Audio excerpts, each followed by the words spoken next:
Hey, welcome to the podcast. My name is Eric Ortina. I'm your host. I have been a competitive long-range shooter for over a decade now, but I'm still in learning mode. That's the reason that I started this podcast, because I want to talk to people that I can pick their brains and learn something from. Now, why did I call it Believe the Target? Well, the target is really the only one that tells the truth. There's many ideas, many theories, many experts. However, the target ultimately decides who's right. If you're not subscribed to this podcast, make sure you subscribe right now. Go give it a like, and let's get started. Hey, Justin, how you doing, man? I'm good, Eric. How are you? Good. So I had Tom Fuller on the podcast, and the conversation led to air rifles, and he says, man, you got to talk to Justin.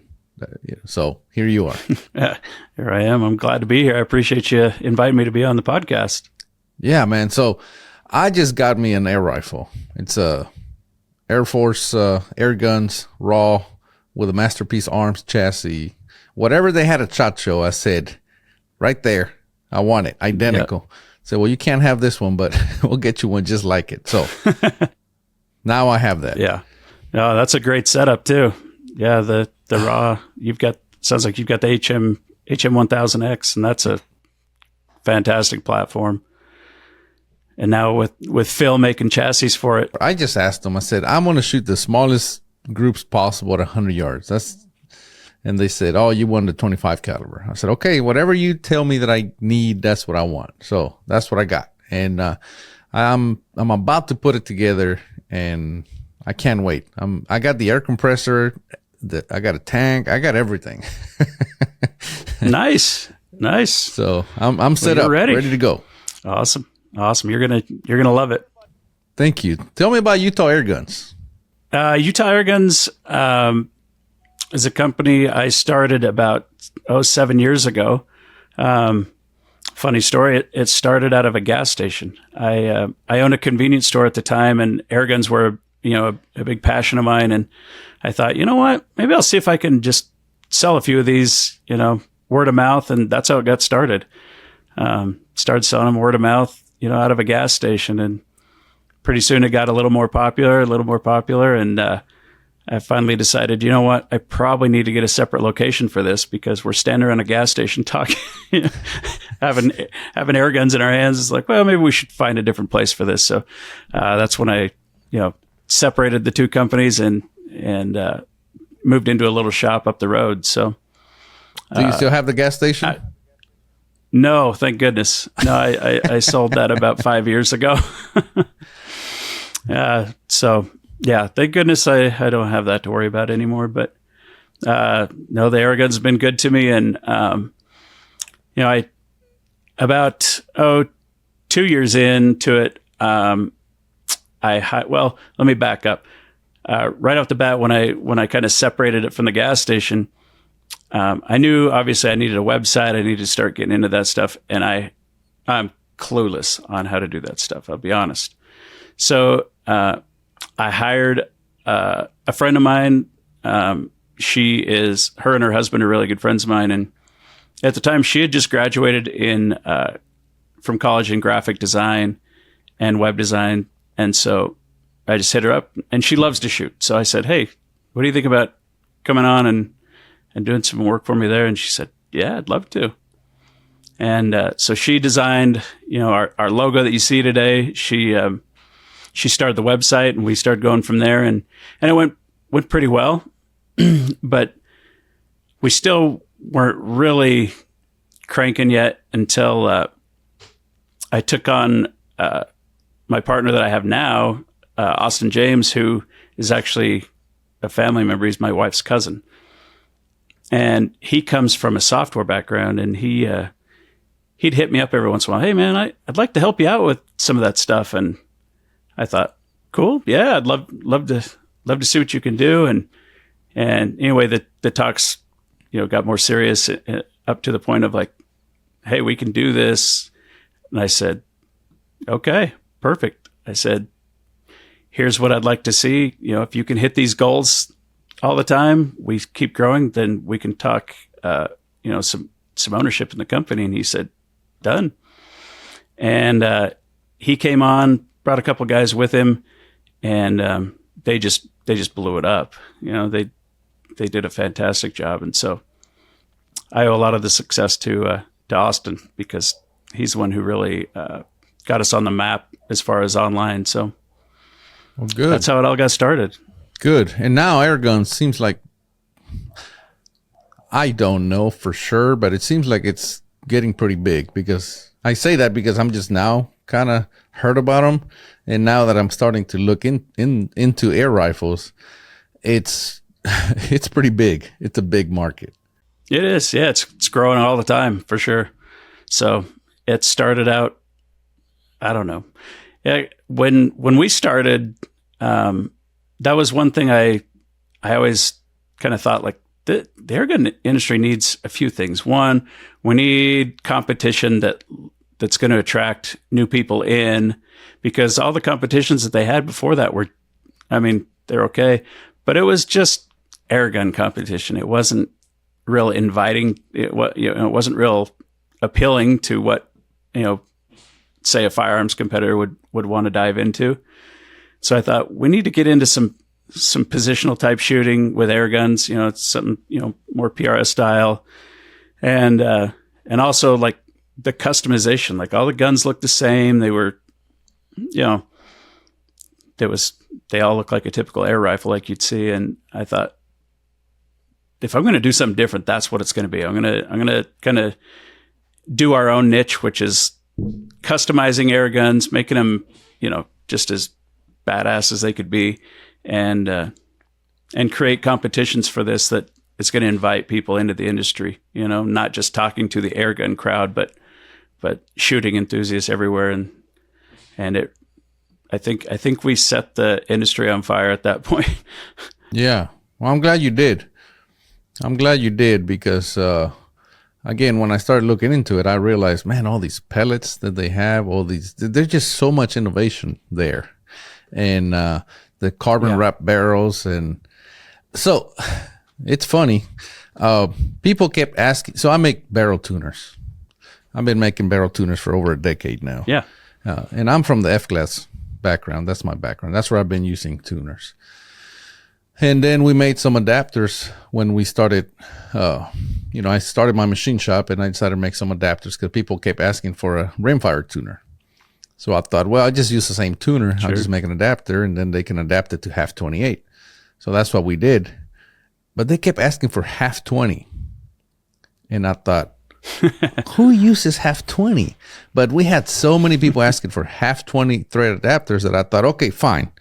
We'll make half 20 thread adapters, and we'll put them on the website. And then, whatever. I mean, whoever. I just thought that was just a odd thread, because half 28 is a standard, right? In rimfire. Sure. Yeah. So I said, whatever. I don't know who's buying the half 20s, but they want them. We'll sell them. We'll make them. So we've been selling a lot of half 20. And now that I got my air rifle, it's half 20 thread. So that tells me there's a lot of my tuners, my barrel tuners on air rifles somewhere. Oh, absolutely. Yeah. No, for sure. That was interesting. But yeah, I'm excited. I'm excited to play with them. So what is a barrel tuner? A barrel tuner is a device that attaches to the end of the barrel that allows you to tune the barrel harmonics in order to shrink your groups as best as possible. There are multiple types. Here at Cortina Precision, we have what we call the next generation easy tuner brake. This is a tuner and a muzzle brake combined. Now, if you're simply looking for a barrel tuner for your, let's say, rimfire rifle or even an air rifle, then the Easy Tuner V2 is probably going to be the best option for you. This tuner uses a spring to eliminate backlash and provide the most repeatable results. In order for you to attach it to your rifle, you can either have the barrel threaded by a gunsmith to attach the tuner directly, but that requires an inch 250 barrel, or you can use one of our adapters. These adapters come threaded in multiple different threads, half 20, half 28, 3/4 24. So you can attach this tuner to just about any barrel out there, including your rimfire or your air rifle. Visit shootsmallgroups.com, go to our store, and take a look around. Also, you can go on YouTube and search for Easy Tuner, and you'll see a lot of videos out there that show what our tuners can do for you. It's going to be a rabbit hole. I warn you now, because it is very addictive. That's okay. Super fun. It's okay. Yeah. Good thing about it is I don't have that much time, so something's gonna give. Okay. Well, that's the beauty of air guns. You don't have to go far to shoot them. You can, basically set them up. Set targets in your backyard and do, get some good trigger time, if the laws. Oh no, I got 12 acres. It's gonna happen right here in my backyard, just like you described. Yeah, so that's awesome. Tell me, let's talk about things that people can do or do with air rifles. You talked about PRS shooting. I've heard they do Benchrest matches. Where do they shoot? Tell me about the competitions that are available and where and things of that nature. So anybody that's watching that wants to think about getting an air rifle can, look into that. Yeah, absolutely. So there's a few bigger ones that happen throughout the year. There is ours. We throw the biggest airgun competition in the country. It's called Rocky Mountain Airgun Challenge, and that's in June, and that's here in Utah. There's also another competition in Arizona in October, and there's actually one in Ohio in August. That one's called the Pyramid Cup, and the one in Arizona is called Extreme Benchrest, and all three of those are some that you can do. You've got Benchrest, and then they're all a little bit different. Ours has more of the PRS style shooting, and then the speed competition. Then we also have a big bore competition, which is like your 35 caliber and up, that are another discussion. You know what I mean? So, and then some of them, like Pyramid Air Cup, does field target instead, and so they all vary a little bit different. But those are the three main ones that you can really do several different disciplines. And actually, I left one out too. There's a new one that was actually held at the SIG Training Center out in New Hampshire, and that's put on by a company called Northeast Airguns, and they did a phenomenal job. So that one is when was that? That was in April. So there's four main ones, but now you can compete monthly in PRS Rimfire and NRL 22. So you can compete there. And then there's several little, matches that get put on all over the place, that if you kind of just follow some of the websites and forums where they announce that stuff, you can find a match pretty easy nowadays for air guns. So NRL 22, you can shoot with air rifles? Yeah, absolutely. There's actual air gun class. So, and I did not know that. You can compete, with yeah. So that was something we worked out with them about 3 years ago, and it's taken a little while. It's been a slow burn to get going, but the more and more the air guns keep really doing well in those competitions, it's started to take hold. So we had an air gun place in the top 20 of the entire match for the NRL Rimfire Nationals here a couple weeks ago. So pretty cool. Yeah. So let's say I want to build a rifle, air rifle, and I want to shoot PRS. What's a good setup that I should look at, or anybody else should look at getting, that would serve that purpose well?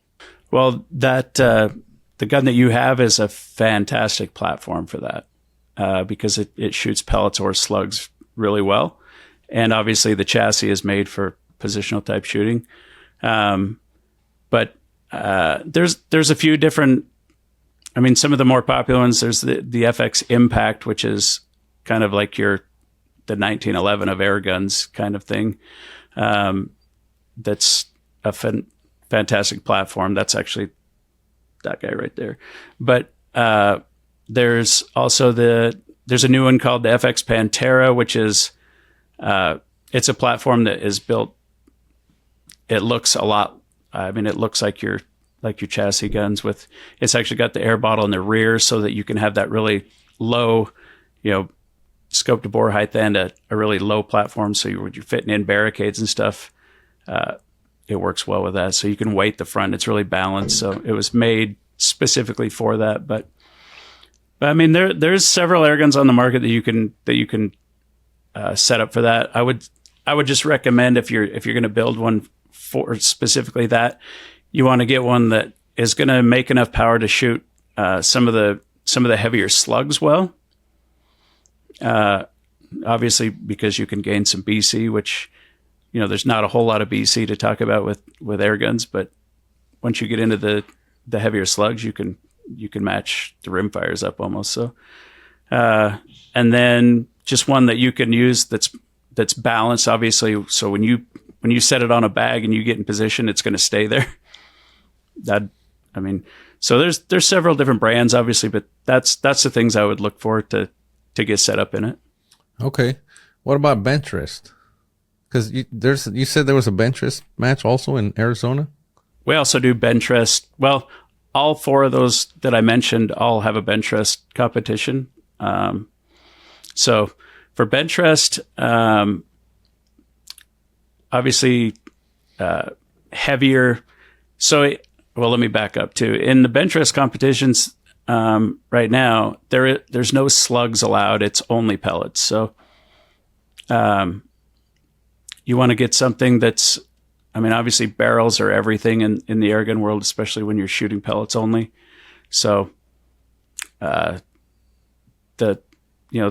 raw that you have is a very, very accurate pellet shooter. The FX guns make fantastic pellet shooters. There's Air Max, but for Benchrest, obviously you just want something that's benchable, we'll say. So you can put it either in a mechanical front rest or a bipod, and have a rear rest, a bag rider in the back, and something with good air capacity, because obviously you don't want to have to change your setup mid match. You want to just be able to keep shooting. So if you have to keep airing up every 15 shots, you're kind of breaking up your rhythm there. But so some with good air capacity, some weight to it, and just a very accurate pellet shooter barrel. So those are things I'd recommend for Benchrest. So pellets versus slugs, what's the difference, and what's one better than the other at doing? Pellets they're incredibly accurate. If you have good pellets, they're incredibly accurate, and they lose their energy fast, which is good really for a lot of situations. Like if you're doing pest control in a more urban environment or something like that, any kind of shooting where you don't want the projectile to carry very far, a pellet's great for that, because it's going to lose its energy quite a bit faster, because they're basically as almost zero BC there. So they're a drag stabilized projectile, so they dump their energy quick, but they are crazy accurate. So, and they take less air consumption to shoot. So you can have a lot more air efficiency, and with pellets, you have a lot more airgun platforms available to shoot that work well, because slugs require quite a bit more air, a little bit more power. So that's the benefits to pellets, and they're crazy cheap.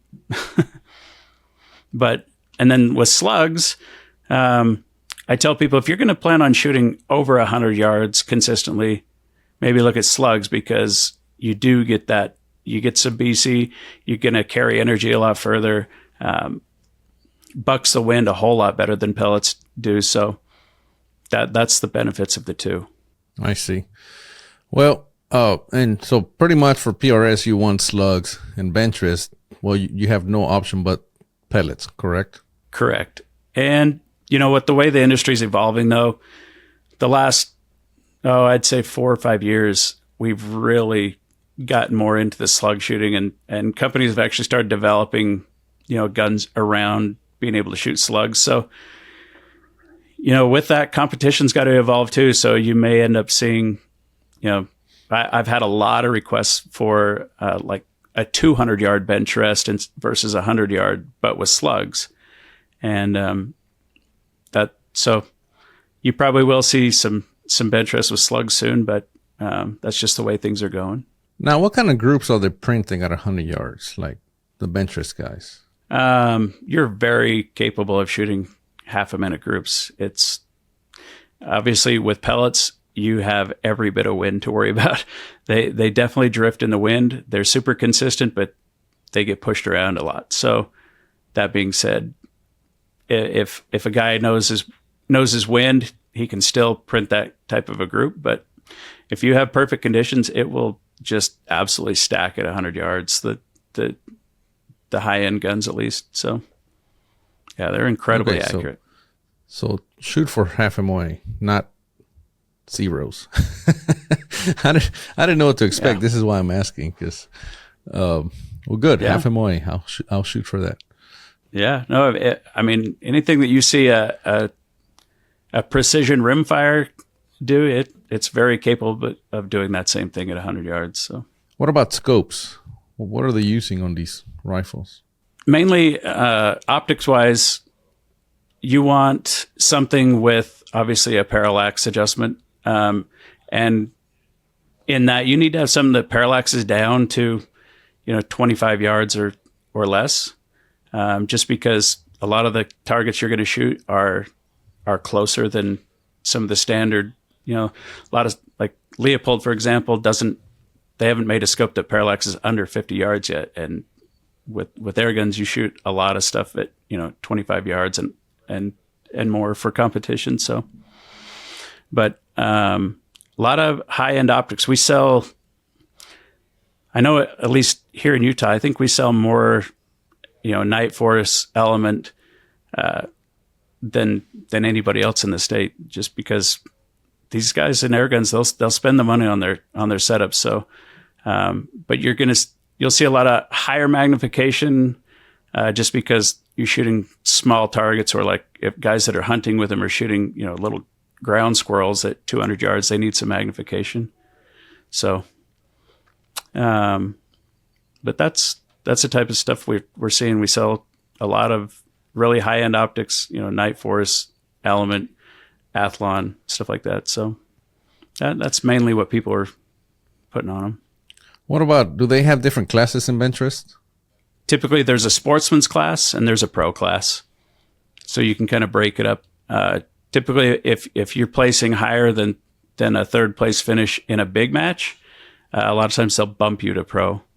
But I think we're going to try and evolve more into a qualification throughout the year, because the big matches, especially like for our match, it's getting so competitive and such a draw. I mean, in the Benchrest class alone at our match, first prize in pro class is $20,000. So we're getting some. Hold up. When you all right. I want to make sure I heard that right.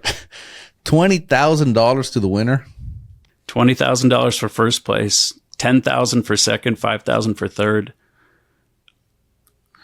That's just right. Benchrest. So wow. All right, Benchrest it is. Yeah. Air rifle Benchrest.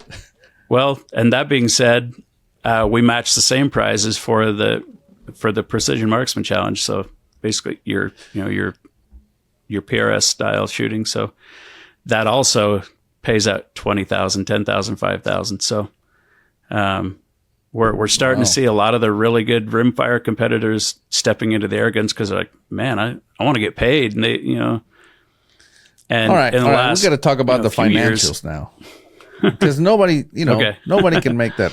It's very tough to make that happen, to make that work. How does that? It is. How can you guys afford to do that? Only because we have fantastic sponsors, and the sponsors in the airgun world are they're very aware that where the industry is and the competitions, that's what progresses things along. So they're very supportive of competition as long as it's done right. So we put a ton of focus and effort. I mean, our last competition in June, I think ended up costing us somewhere around $250,000 to put on. So it's on a different level when you see these competitions. So, but we do, big, dramatic props like fire trucks, and you're shooting off, armored vehicles or tanks. And, I've always wanted to make it something next level where you're going to see stuff that you wouldn't see at any other competition. But that being said, if we do a lot for the sponsors as well, we get as many, of the biggest influencers we can from our industry and also the firearms industry. And then we also, like Shooting USA covers it, a lot of magazines. We also have American Airgunner, the TV show that covers it. So, and we make sure that it's done up right for the sponsors, so that they get the return. We want to make sure that there's two goals for our competition, especially, is one, the shooter has the absolute best experience they could ever have, and the sponsors have the best experience they could ever have. So it's wow.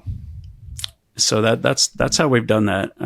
The others don't quite throw up that kind of dough, but we've kind of formed RMAC into being the match, that's kind of the Super Bowl of airgun matches. So kind of like sounds like it. So now you talk about the sponsors. Tell me who they are. Let's give them a shout out here so that. Absolutely. So FX Airguns has been kind of our title sponsor. They really throw down for the competitions, but Air Force Raw has always supported us every year. They've gone big with us. Donnie FL, Saber Tactical, Air Marksman, Hotson Airguns, Umrex Airguns, also the scope manufacturers, Night Force, Athlon, Hawk, Element. I'm going to miss a bunch. I need. Yeah, no, that's okay. People can go. Really where can they go and find out about the competition? I need to know where I need to go find the competition. Is it on your website? It is, but we also have a website for RMAC, so it's just RockyMountainAirgunChallenge.com. Okay. And also you can go on YouTube and see some really good videos from over the years of RMAC, and so yeah, you'll have to check it out. It's man, pretty amazing. Sounds like it. And it's in June. When in June? Yeah.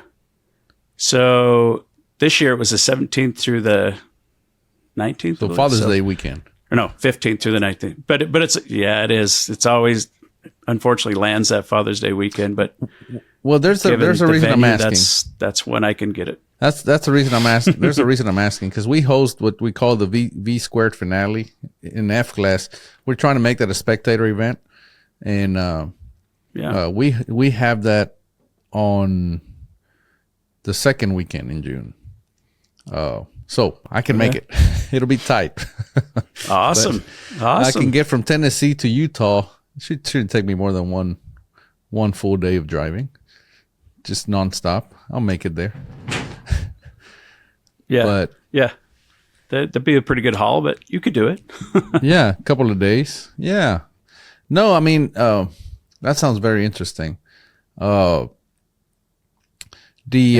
speaking of spectator sports, though, not to interrupt, but that's another thing that we've done in our speed competition, especially, is we have man versus man still for the speed challenges. So they go head to head, shooters do. So, but in the finals, we literally have shooters out in the field with their props. We bring in full bleachers behind them. So it turns into quite the spectator sport, because, you're watching these guys and they can shoot crazy fast. So, wow. It's turned into a great spectator sport as well. So, yeah, well, that's what we're trying to do with F class. And it is a head-to-head competition as well. We have the same target at 1,000 yards, and they alternate. And there's no ties. If they're tied at the end of the 10 or 15 shots, they keep shooting until somebody gets a lesser score, and they're out. Well, it's a double elimination as it should be, right? Yeah. But it's fun. I really enjoy, even though we put on those matches, I watch them multiple times, because it's pretty interesting to see the shooters and the stress levels, and and you can tell when they get stressed, because they're falling behind on the score. Even they may be shooting amazingly well, but they're not clipping that V ring, which is half MOA at 1,000 yards, and the person next to them is, and they're falling behind, and you can tell they start to get frustrated. But it's fun, man. It's fun. I love watching shooting sports. Me too. And that's kind of a goal of ours too, is eventually have that where we have that live streaming. I mean, this year we had live scoring. So that was cool because you had monitors, kind of like how Tom, well, that's where I got the idea, was from Tom at the AG Cup, is he had live scoring. So you had screens on every station. And so people knew where they were sitting. And, you'd see competitors, some of them choose not to even look at it. Like, I don't want to know. Don't tell me. I just want to shoot and do my best. So, but others were paying attention to that very closely. Like, so, but I'd like to eventually get it to where we could have, live streaming where you actually have commentators, and you start talking like, hey, if so-and-so doesn't, hit 10s here for the next 3, he's going to drop to this guy, stuff to make it really interesting and fun. Oh, I got to send you some of these videos from the V2 finale, from the V squared. That's exactly what we do. I commentate along with a friend of mine, and we're literally saying he needs 3 Vs. Like he's only hit like 2 or 3 in the previous 6 shots. See that, but now he needs 3 Vs to stay. 2 Vs, he's out. And and sometimes, man, they're like, and they'll shoot, and it's like, there's one. He needs 2 more, and then and boom, he hits another one. Like, if he hits another one, he wins. If he hits a 5 is 1 MOA at 1,000 yards. It ain't good enough. He needs to hit that half MOA. And man, when they hit it, oh man. You probably can hear me right now. That's exactly what I want. Yeah. Oh that's man, awesome. it's just so much fun. Send me some of those. I definitely want to see that. That's awesome. I'll send you some. They're, and the plan is to live stream them next year. This year we just been recording on location, and then we commentate afterwards. Sure. But the idea is to live stream from the match, because we already have it's not live scoring, but it's as close to live as possible. We populate the bracket. As somebody gets knocked out, we populate as soon as possible. So a lot of people at home are watching the bracket. So if they can watch we had what we call the TV lane, and I would select who goes on the TV lane. Some of these, but there were so many good matches that I'm gonna have to create more than one video system, because sometimes you can imagine. So we invite the top 32 in F Open and FTR. We have a ranking system. They gather points as they shoot matches throughout the year, and we invite the top 32 in each class. So you can imagine there's no bad matches. However, as they start advancing on the last day, they're all great matches, because there's that's so awesome. Anyway, I'm getting excited. No, that sounds exactly. Yeah, well, so am I, because that's exactly where I want to take this, is doing exactly what you're doing now. So that I'm super interested, because I'm like, yes, that's what I want. That's, if I can help in any way, perfect. Just ask away, man, because it's exciting. But anyway, let's talk about the laws of air rifles, because you tell me about it. Okay, so the airgun laws, I guess the biggest thing to note is they are not a firearm. So firearms laws are different, except for in some stupid states like, New Jersey and Illinois and stuff like that, but not the people in it, but the people that make the decisions in those states have made airguns. Yeah, politicians. So there are a couple states where you do have to transfer them just like a firearm, FFL transfers. So, but back to the laws. They are, so where they're not a firearm, you're able to, we can ship airguns right to your doorstep. You can order it online. we put it through the processes, and then we send it out to you. So there's starting to become a lot more hunting laws for air guns now. You're starting to see a lot of states jumping on board for air gun hunting, both small game and big game. So it's getting pretty exciting. Another hot topic is, obviously, we call them moderators in the business, but that is your device that goes on the end that makes things quieter sometimes. So in the firearms industry, I believe they call them silencers. Yeah, they moderate the sound. But they don't silence the sound. Yeah, they moderate the sound. They just simply moderate it. That's right. We're just moderating it. So that being said, those are perfectly legal on air guns. So as long as they're made specifically for air guns only. So that's another fun part of it, because a lot of these guns can be nearly silent. They're amazing. So a lot of difference between firearms laws and air gun laws, but those are the key ones. Yeah, well, that's again, that's one thing I did not realize that when I ordered mine, and I was coming back from Tennessee, as a matter of fact, from the Beat Squared finale, and I called and I said, "Hey, can I just drive by and pick it up on the way home?" Because they're in Fort Worth, and they're like, "Sure." And I went by there, and they're like, "Here you go." And I'm like, "Paperwork?" Like, "No, this is not a firearm." I said, "Awesome." Oh, so you guys could have just shipped it to me? Yeah. But it's pretty awesome. Because again, I haven't, all the parts are on the table, because I want to make a video. I'm putting it together, but it's, man, I've been watching some videos, and they look awesome. I expect that I'm going to be shooting this thing a lot, especially because that's why I got my own compressor and everything, because I knew I was going to just shoot the crap out of it. I was going to say, that's smart, because everybody ends up either wishing they had their own compressor air system, or they end up buying it down the road. So good choice by just getting it all up front. What's the barrel life expectancy?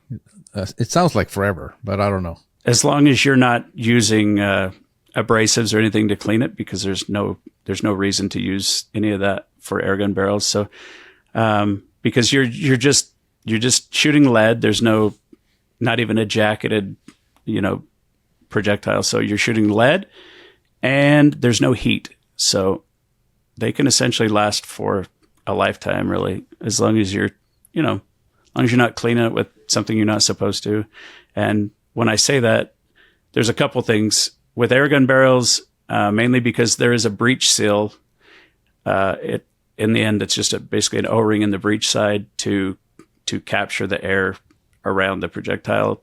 And if you use a petroleum-based, like a regular solvent or something, that will deteriorate the O-ring. Not a big deal. I mean, an O-ring's $1,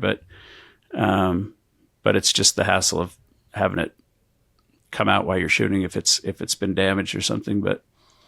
And then obviously, so we just clean with like a degreaser. Ballistol is a fantastic cleaner for air gun barrels, or even just like a simple green. Mm-hmm. Anything that can remove lead really well without having to use an abrasive. So you can use a nylon brush once in a while if you need to, but typically it's just you're using a pull-through cleaner with a patch, and it cleans it fantastic. So now, how often should you clean? There's lots of different opinions out there, just like in the firearms world. But my rule of thumb is clean it if it gives you a reason to. If it doesn't, then leave it alone.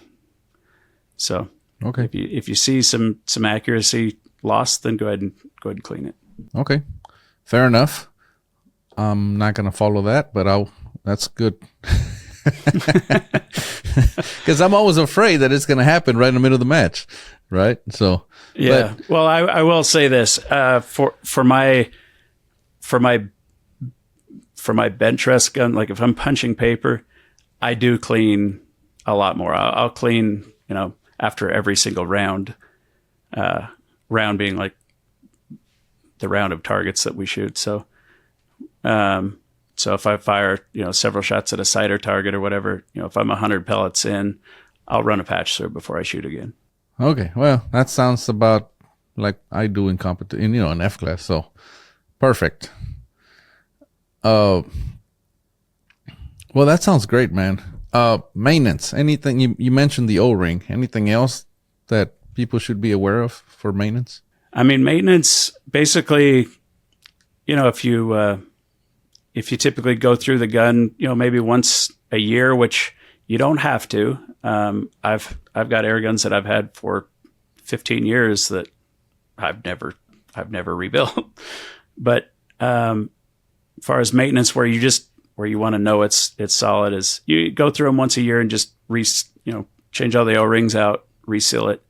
But obviously keep some some kind of oil on the non-aluminum parts. So if you have steel parts, obviously keep it from rusting and corrosion that way. But that's about it. They're very, very simple to maintain. So I mean, we've been talking about rifles this whole time, but there's all kinds of different platforms, correct? Yeah, absolutely. Yeah, for sure. So you've got air pistols, obviously, which you see those in the Olympics. Even they compete 10-meter competition with air pistols that are supremely accurate. And there's a lot of different air guns as far as just like a plinking, good plinking guns. They make all kinds of different pistols. So, and then obviously on the other side of that is the big bore rifle. So you've got big bores that are shooting crazy power. So you got 45, 50, is the most common calibers, but they're shooting 360 to 400 grain slugs or more, and they're pushing them about 850, 900 feet per second. So making monster power. People hunt with those things. They got 50s. I've seen people hunting with them. Yeah. Yeah. So crazy. Yeah, we have clients that are shooting Cape buffalo in Africa, and stuff like that, like the hardest game to take down, and they're smacking them with ease with these big bore air guns. So it's pretty awesome. It's an amazing evolution that air guns have come to. They're just constantly evolving, and I tell people all the time, I feel like we're in our infant stages of this industry still, even though it's progressed so much. There's just so much for us to learn about them. The development we've developed barrels for slugs, which we didn't have in the past, where a pellet barrel just didn't shoot slugs as well, and now they've really evolved in not only the slugs that we shoot or the pellets that we shoot, but the barrels themselves. Obviously, and like putting tuners on them and dialing that stuff in. We're just getting started with air guns. That's the exciting part. I got so many questions to ask, but at the same time, I'm literally already thinking about where I'm going to put my target. And as you were talking about how people shoot them, and I'm thinking, man, where am I going to put it? Should I put it in the front yard? I mean, I got 12 acres. My front yard is just land, that's awesome. Right? And I'm thinking, man, because that's the east side, and I can shoot in the evening. That's literally some of what I was thinking about. Training, like how tough are they to train with, in a sense of, because the bullet, pellets, they can be quite fast, right? Similar to a rimfire. Yeah. You can, we're pushing slugs. I mean, you can push them, supersonic if you really had one pushing hard. We don't do that because they're not as accurate. But yeah, you can. So to train with, to answer your question, is they're a great trainer in the sense that your follow through on your trigger pull and everything, because that projectile is taking a lot longer to get out that barrel than your center fire bullets. It's so. If your follow through on that is not good, you have time to screw that shot up. But but the triggers are fantastic. They're now they're getting to where they're weighted correctly to be a trainer. I take flack for calling them trainers sometimes for the PRS guys because you don't have to mitigate recoil, right? So it's not a trainer in that sense.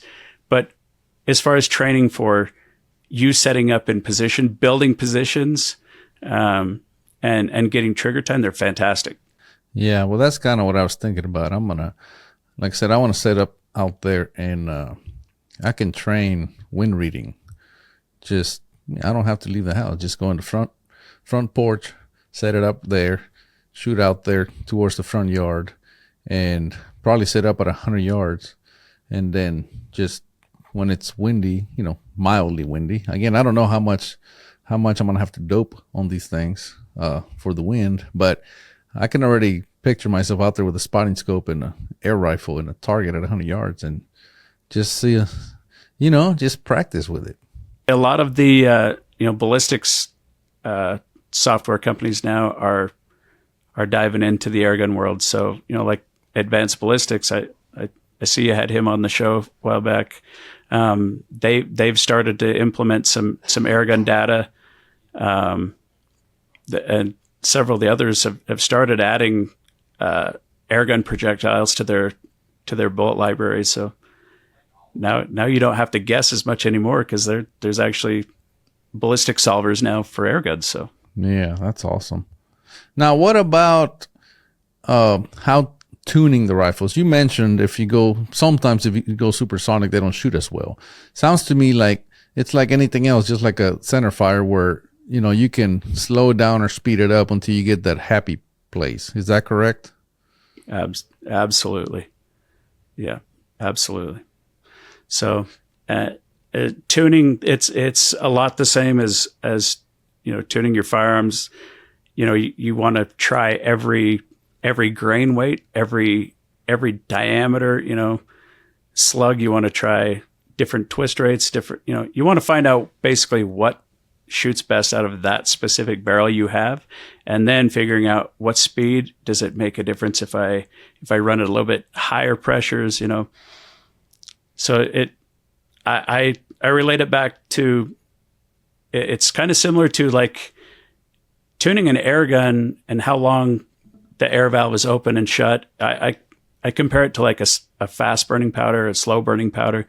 There's ways you can dial it in that way as well. So they're very tunable that way. And the nice thing is you can tune on the spot. So, say you're at a rimfire match and conditions change drastically, you can dial for that right there. You can tune it back to where it's dialed and tune on the spot, which is a huge advantage. So, man, I'm excited. Even more now than it was before I talked to you. Man, that's awesome. That's good. That's good. Anything else? Anything else you can tell me that it's going to help me in my air rifle addiction that's about to start?